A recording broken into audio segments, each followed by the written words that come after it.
No guys, bali yung video kong isa naputol. Ito lang yung continuation natin. As I said,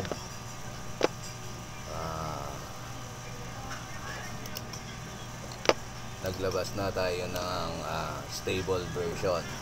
Ito, stable version. Okay? So, ano ba ang ating video for today? Video for today is kung natatandaan nyo yung video natin how to maging OpenWRT itong ating ROGE EW1200G Pro. Okay, dati kung tayo more meron tayong files, yung mga kumuha ng files sa akin automatic OpenWRT na sila, diba? Kaso ang problem dun is yung OPKG update. So ang ginagawa is nagpa-flash tayo sa WinSCP, diba? Tandaan ninyo yan, pa-flash tayo dyan para ma-install natin yung Lucy kasi may failure ang pag-update natin yung OPKG update sa OpenWRT. So yun ang naging solusyon natin sa WinSCP dun sa files na mga dito sa files natin na nakuha ninyo sa akin, yung ROGE natin ito. So pina-flash na lang natin ito, yan, yung mga nakabilan na, so automatic pabilan na siya, ha? So ngayon at naglabas na ng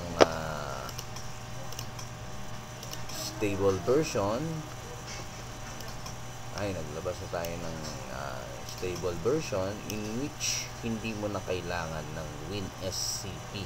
Ito, hindi mo na kailangan mag-flash dito para dun sa yan, dito, ganyan. Hindi na tayo magpa-flash dyan. So itong stable version, ba't sinabing stable version? Kasi kung natatandaan nyo, yung pina-flash natin is Snapchat. So pag Snapchat siya, walang Lucy, so walang web interface katulad ng ganito, walang web interface ng OpenWRT. So kaya pina-flash natin yung web interface via PuTTY or dito sa WinSCP. If nag-error yung sa PuTTY, dito tayo by the use of this configurated OpenWRT bin file na meron ng Lucy na web interface. Web interface kasi ng OpenWRT is Lucy kung tawagin. Okay? So ngayon, itong ating stable version complete na. Sabihin, hindi na siya Snapchat. So complete na siya. So ang gagawin nyo na lang dito is log into your ROGE. Ito po yung kanyang web interface. Kailangan may internet pong nakakabit sa one port. Then let's go to the more. Ito na lang ang gagawin natin. System, upgrade, then local upgrade. And check natin yan. Browse natin kung nasaan yung files na stable. Okay, hindi natin makita kahit click natin kasi naka-compress archive folder lang siya. So click natin all files para lalabas siya. So click natin tong stable bin. Yan, piliin natin, then open lang natin, then upload, then okay natin.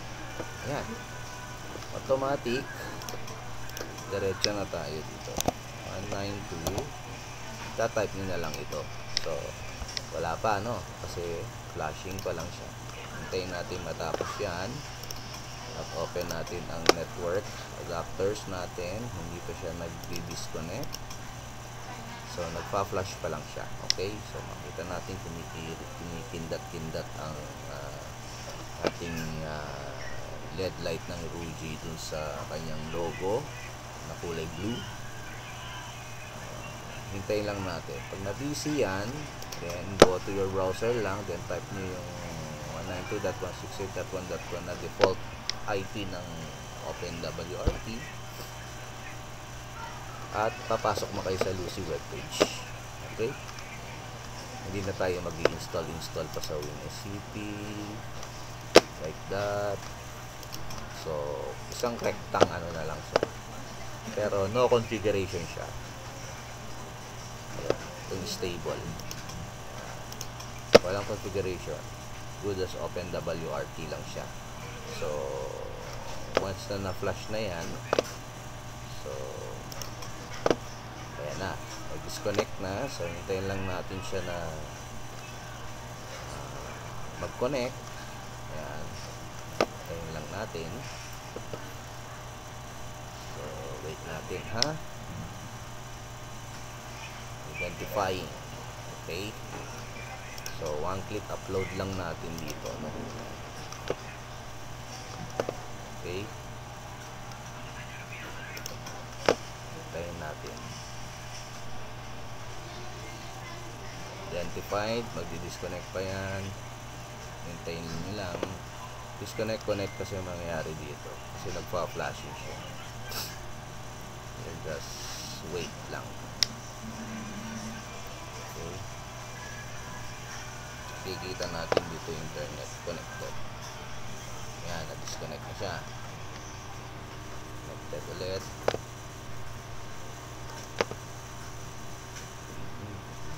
Ayun. Okay. Open WRT5 ang nakalagay. So, dito, wala pang internet access. Hintayin lang natin yan. May internet access mamaya. Magiging siyang square. Okay, after that na, punta tayo rito. Lagyan natin yan. Enter natin. Boom. Ayun na siya. Diba? Connected. Internet access. Diba? Wala na tayong pinuntahan pang ibang tulad ng POT na yan at saka ng WinSCP na yan. Okay? So, we have an open WRT, no password, bagong flash. Boom. Kita nyo, hindi na siya snapshot dito. Okay. And then, wala pang config ito. Alright. So, pwede na kayo mag-config ng VLANs ninyo kung marunong kayo mag-config dito. If hindi, pwede nyo naman pwede nyo gamitin yung aking pre-config na VLAN na bin files. Paano mo gagawin nyo? Punta ka lang system, backup flash. Punta ka sa pinakababa, flash image, then browse mo yung mga VLAN. Mga VLAN natin. Ayan. Ito yung mga VLAN config. O yan, mamili ka na dyan kung ano. No? Kunyari, 22. Open mo dyan. Upload mo. Automatic. Automatic VLAN na siya. So, cancel muna natin yan. Ganun lang. Kung alam mo naman mag-config kung alam mo naman mag-config ng OpenWRT VLAN, nasa iyo na yan. Okay?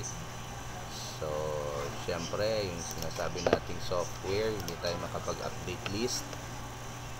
Ito rin ang solusyon natin. Basta na-i-flash mo na dito sa stable firmware, ang magiging error na lang niya is SSL verification error. Diba? So, ang gagawin mo lang dyan, punta ka ng system, then sync mo yung browser at sync mo yung NTP para ma-sync niya. Ayan, 28 ngayon. Ayan, sa inyong clock. Ayan. So, after that, diba, punta na ulit ng software, update list ka lang. Update list mo, okay na. Pass na yan. Wala nang error yan. Kita natin. O, diba? Pass. Signature check, pass na lahat dyan. O, wala nang error sa baba. O, check pass. Ayan na, o, check pass. Dismiss natin yan. So, pwede ka na mag-install kung anong gusto mo. AdBlock, SQM, SQM natin. O, yan. Lucy SQM. Yan. Install mong ganyan. Okay na. Ganun lang. Okay? So, naiintindihan ninyo. Ngayon, ito ang yung inyong inaabangan. How to revert open WRT to Ruji Reye default firmware. Okay, so makinig kayong mabuti kung paano natin ibalik sa original firmware ang ating Ruji. Okay, I have prepared here files. This file is the original firmware of Ruji. Paano natin i-flash dito yan? Kala nyo parang ganito lang yan, mabakla-flash, tapos pa-flash natin dito, kaya not P. Hindi yan, kahit i-upload mo pa yan, i-browse mo yun at ilagay dito, kaya not B. Okay, so ang kailangan natin gawin is i-jailbreak natin si Ruji. Paano mag-jailbreak?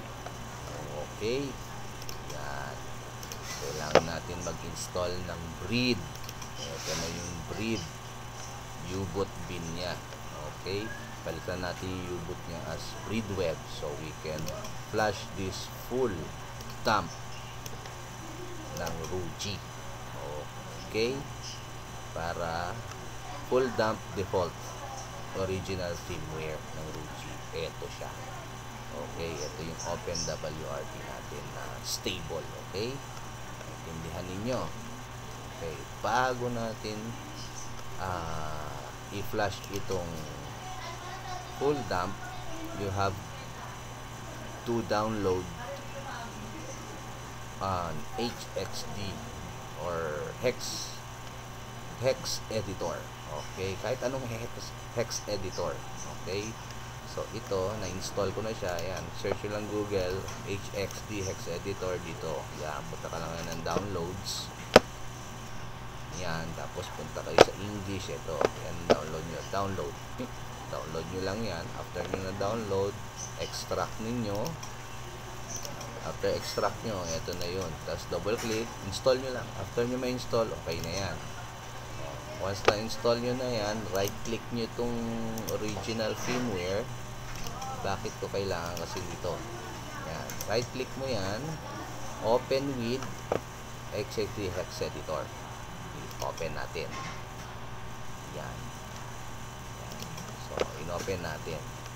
Ngayon, ang kailangan natin is baguhin itong bin file niya, dahil kung ipa-flash mo ito, makukuha rin niya ang serial, kung ano ang serial ang nandito. Hindi na masusunod yung serial ng iyong Ruji. Okay, saan ba natin makikita yung serial ng Ruji? Bago ka mag-flash ng OpenWRT, makikita mo siya dito sa home pa lang. Ayan, serial number, or kaya dun mismo sa ilalim ng inyong router na Ruji, ando dun yung serial number nya. Okay, then copy lang natin. First, copy nyo yung serial dyan. Ayan. Okay, or kaya ilagay nyo sa notepad yung serial ng inyong Ruji para makopy paste nyo na lang. Copy natin yan, and then go to your hex editor. Ito na yun, original firmware nya. Ito yung hex nya. Yan, haba yan. Ang gagawin natin ngayon is search for the serial. Click search, then find, then type here is serial, then click all, then search all. Yun, makita nyo yung serial NO number equals, eto na yung serial from Z to here. Yan, so tama naman yung serial ko, di ba? So kunyari sa inyo, hindi yun yung serial nung kunyari etong file na to ang ginamit niya. Syempre i-download itong file na itong original firmware na ito. So ang magiging serial nyo rin ganito pag diniretso nyo ipinlash sa inyong Ruji, diba? Kung itong gagamitin yung bin file na hindi nyo ini-edit itong serial. So ngayon sa akin, kunyari iba yung serial, no? Hinighlight ko yung serial, then right click ko, then paste insert. Yan. So nagiging ano siya, kulay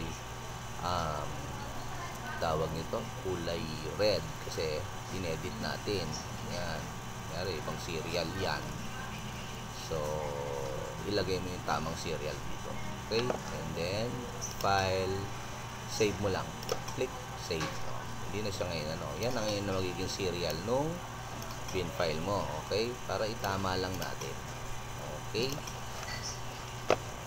Tama lang natin yung serial niya. Okay? After that, close na natin yan XXD na ito. Yan. Close na natin yan. After na-close natin yan, proceed na tayo sa jailbreaking. Okay? So, as we all know, naka-Lucy tayo. Close muna natin yan. Wala na yan. So, Lucy. Naka-open WRT tayo. Yan. Login ka muna dyan. Diba? Okay. Then, open natin ang PuTTY. Then, click nyo dito ang IP ng inyong open WRT, yung inyong router, which 192.168.1.1. And then, open natin. Okay. Then, accept. Then click root ang login, then enter, walang password. Okay, so dito ngayon let's open the JPText. Okay, jailbreak text, click natin yan.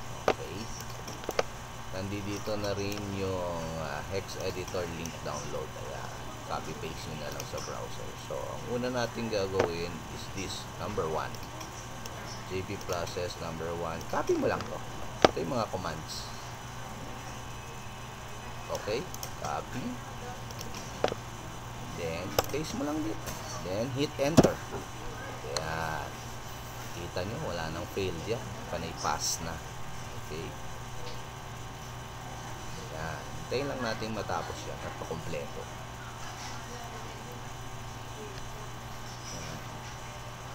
So, muli kong sinasabi sa inyo, intindihin nyo mabuti ang aking video, huwag kayo mag-skip. Okay? So, after that, proceed to number 2. Copy lang. Copy. Then, pag natapos na siya, ito number 2 naman tayo. Pag lumabas na itong root open WRT, may hashtag. Then, right click. Then, enter. Yun, mabas na siya, it's been good. Then, bago tayo pumunta rito, bago natin ilagay, i-paste siya dito, open muna natin ang WinSCP. Yan, bakit kamo? Kailangan natin mag-login yan. SCP 192.168.1.1, username root, wala namang password, then login mo lang. Okay? Update. Okay. Then, click this. Punta tayo sa pinaka-root folder nito, ang router. Dito ang router. Files mo sa loob ng router mo. Ito yung nakalagay. Ito naman ang iyong PC. Okay. So, nandito tayo sa pinaka-root folder. Open lang natin ang TMP. Then, doon sa ating U-boot, kita natin itong U-boot. Ito na yung Breed Web. Drag and drop nyo na lang dito. Yan. Ayun na siya. Ayan. So, pag na-drag and drop na natin dyan, pwede natin i-close itong WinSCP. Yan. After nating ma-paste yung WinSCP dyan, balik tayo dun sa JPText. Copy natin yung third command. Yan. Then, paste na natin sa PuTTY. And then, press enter. Yan. Nangyari ngayon, magre-reboot ang inyong router. Then, press OK lang.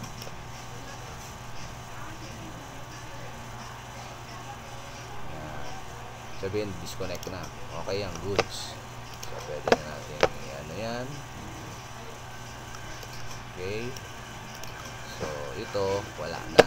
I-close, i-minimize muna natin. So, makikita natin ngayon sa connections ninyo, wala nang internet yan. It is an unidentified network na. Okay lang yan. Wala tayong ginagalaw sa ating RUGI, hindi tayo nagpe-press ng end ng reset or whatever. So, pag ganyang identified network na, open natin ng browser. So, dial natin ang 192, yung IP ng inyong OpenWR. Pag click natin yan, makita natin error ang Bridgeweb. Diba? Bridgeweb na siya. Lumalabas na si Bridgeweb. So, hindi na tayo nag-reset, okay? Once na na-i-flash natin yung U-boot, hindi mo na kailangan siyang mag-configure pa sa IPv4 or whatever. Once na nakita nyo na siyang unidentified network, ang connection niya, proceed na kayo sa 192.168.1.12. Pag press ng enter, ganito ang nangyari, diba? So, bakit kamo ganyan ang nangyari? You have to clear all your browsing history. Yan. I-clear nyo yan. I-delete nyo lahat. Clear browsing history. Or kung ayaw nyo maklear ang browsing history ninyo, kung ganyang error, click nyo yung 3 dots. Kung Google Chrome man kayo, or Firefox, click nyo. In private window tayo kasi ang gamit ko is Explorer. Okay? Yung Windows Explorer niya. Pero pagka incognito ang tawag. Bukas tayo ng incognito. Kunyari, subukan lang natin. Kunyari, mostly gamit nyo kasi is Google Chrome. Yan. Pag Google Chrome, click nyo yung tatlong dot, new incognito window. Like that. Okay? Then, pasok nyo ang 192. Yan. 192.168.1.1. Okay? Click nyo. Ayan na siya. Bayaan nyo na yung translate. So, dito na tayo sa Bridgeweb. Okay? Naka-Bridgeweb na siya. So, alam naman natin kung paano gamitin to. Second, click natin yan. Then, dito, hindi tayo dito maglalagay ng ating, hindi natin dito ilalagay ang ating full tab. Okay? Ang ating bin file. Hindi dito. Okay? Dito. Ito ang click nyo. Yan. Kita nyo na yung choose file. Click nyo ngayon yung choose file na yan. At open natin itong file na full dump EW1200 original firmware na na-edit na natin ng tamang serial number. Click mo na yan, and then we have to open it. Pwede nyo kasi ito dapat ang kasi sinave lang natin dito sa hex pala. Okay, close muna natin yan dun sa hex, diba? Pagka edit natin file, save as tapos rename niyo, i-rename nyo, wag na ito ang i-save nyo kasi nagkakaroon ng sariling ganito. Okay, pwedeng ito ang kaya nagkakaganyan. So, mas maganda, rename nyo na lang to. Save as na lang, then rename nyo as what? Depende sa gusto ninyo. Okay? So, let's go back. Dito na tayo. Wag dito, dito. Then, choose file. Tapos, RUGI. Ito, okay. Open natin. So, ito na yan.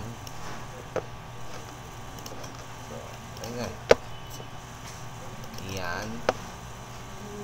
Then, uncheck natin yung bootloader.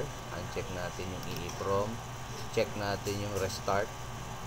Restart ito. Kaya check lang natin. Yan ang iwan natin. And then, press this one. Start. Yan. After start, begin. Click. Okay. Now, hintayin nating matapos yan. After that, nasa default na kayo. Default firmware ni Luigi. Hintayin lang natin matapos yan. After matapos yan,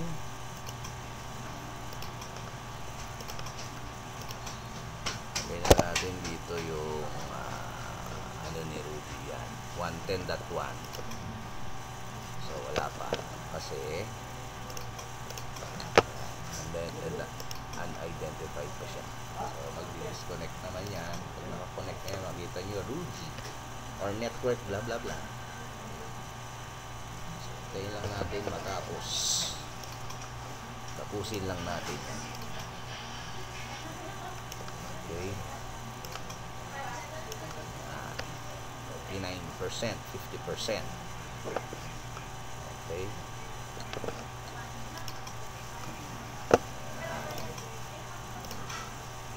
Okay, check ko lang. Okay, recording pa rin. Okay. So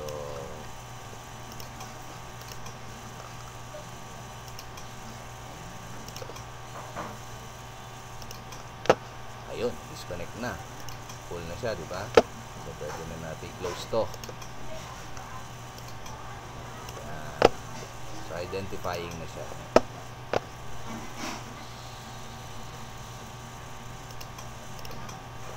Try natin mag-connected. Okay? So, intindihin nyo mabuti ang aking video. Don't skip. Once I skip kayo, yung pinakamahalagang parte pa pala ang inyong na-skip. Maganda is panoorin nyo muna at intindihing mabuti bago nyo balikan yung video ulit na gagawin nyo na sa inyong Rugy at pwede nyo nang skip kasi napanood nyo ng buo. So alam nyo na kung saan nyo i-skip ano yung gagawin ninyo. So at least diba, hindi kayo magtanong-tanong sa akin kasi nasa video na rin lahat ng tatanong. Ayan, identified network pa rin siya. Hintayin lang natin yan hanggang mag-connect.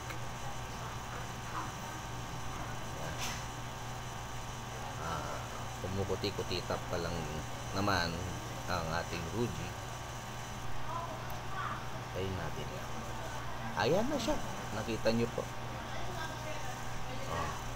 Kita nyo po. Rugy, diba? So, hintayin natin. Ayan, connected na siya. Internet access. So, ngayon, type nyo na yung default IP ni Rugy is 192.168.110.1. Then, enter natin. Ayun. Ngayon, itong nakalimutan ko na yung password ko rito.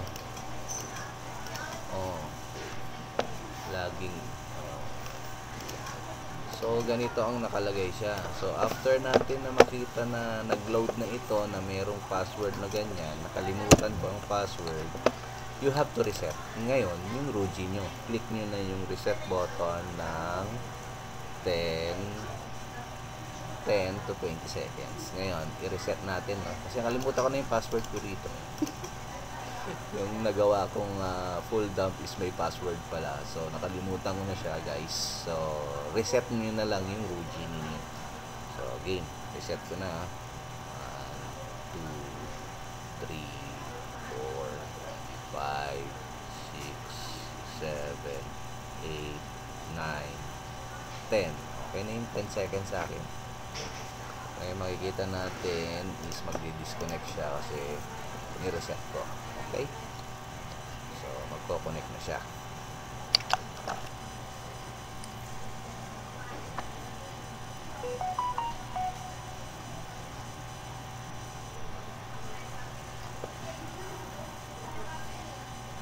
Sa mga gusto nito, ang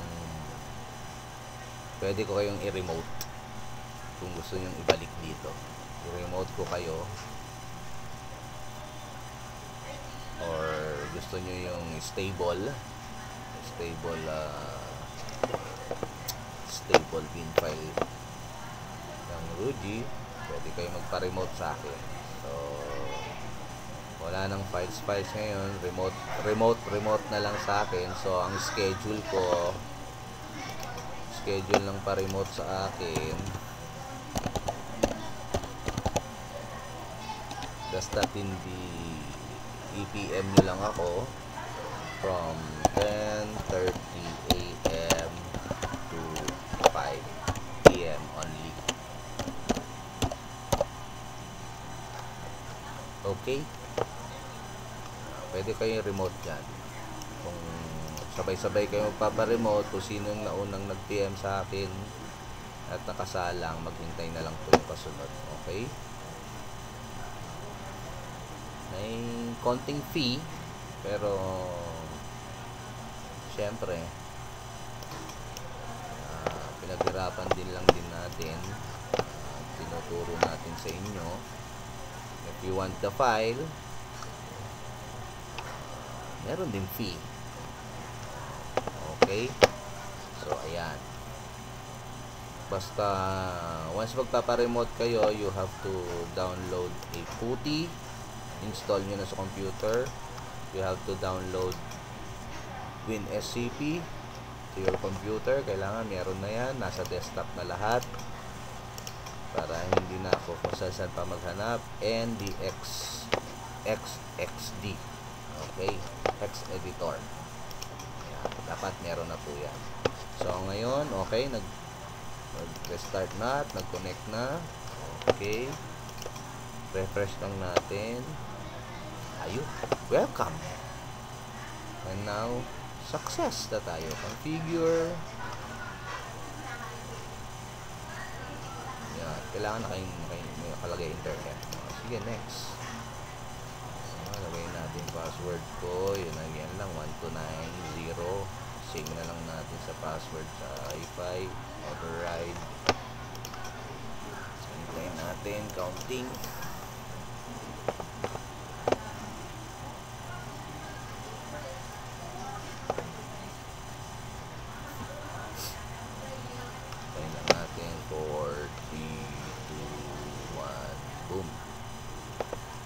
Finish natin. Ayan na po. So, serial number niya, ayan. Okay. Ngayon, nandyan na kayo sa inyong Rugy. Sana naintindihan nyo po. Sana you follow the instruction well. Panoorin nyo ng buo.